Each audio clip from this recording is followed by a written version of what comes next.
how do you lower the pH in a lawn? And this is Debbie from Ocala, Florida.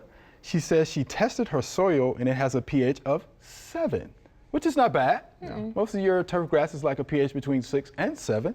So what do you think about that, Peter? Yeah, so yeah, you're on the basic end of what you want. Okay. So I might consider not doing anything.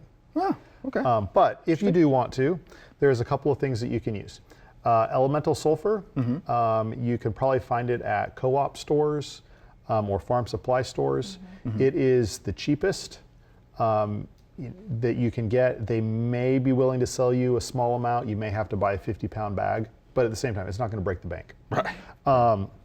If you don't have that, there are some other chemicals that you can use that are available. One is aluminum sulfate, and then there's iron sulfate as well. Those are more expensive. And I know the last time I bought some aluminum sulfate, it was probably about $10 a pound, which is, when you think you're trying to do your entire lawn, that's going to be a lot of money. Yeah.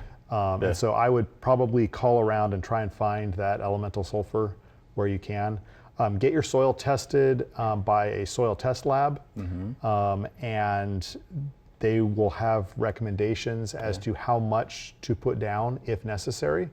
But it's not going to be a whole bunch because you don't really have to move your pH that far. Okay. Another thing that I'll add, anytime we're trying to adjust pH, whether it's up or down, is that the effects are not immediate. Right.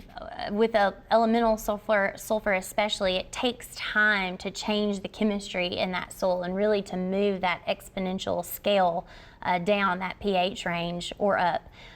So don't expect this to be happening overnight. If you, for example, say that she has a pH of 7 and she's hoping to grow an acidic loving crop like blueberries or azaleas, I would suggest not to. Okay. Because it's going to be hard to move it that far, right? And then once we do get it moved that far, which is going to take time, years probably, because it's going to require so much, we're not going to be able to apply it all at one time. You're going to need to apply some and then wait, and then apply some and wait, and you're going to have to gauge, right, how it's moving down that scale. So once it gets there, then you have to maintain it. It doesn't just stay there. It naturally wants to migrate backwards. So to whichever area that it started at. So just keep in mind that these changes don't happen overnight, and try to match the things that you want to grow with the natural pH ranges that you have, and then it'll be a lot easier. Yeah, I would agree with that. Yeah, we're talking about the lawn. This is Florida. It's probably St. Augustine, Georgia centipede or something like that. Here's another means to lowering your pH, but it's a slow process. Adding organic matter, to the soil will help. It's natural. It's something that happens over time, right? So that's something else I would consider, because you can actually do that too, possibly with the elemental sulfur, right? In combination. Yeah, in combination. So that's, it's another option.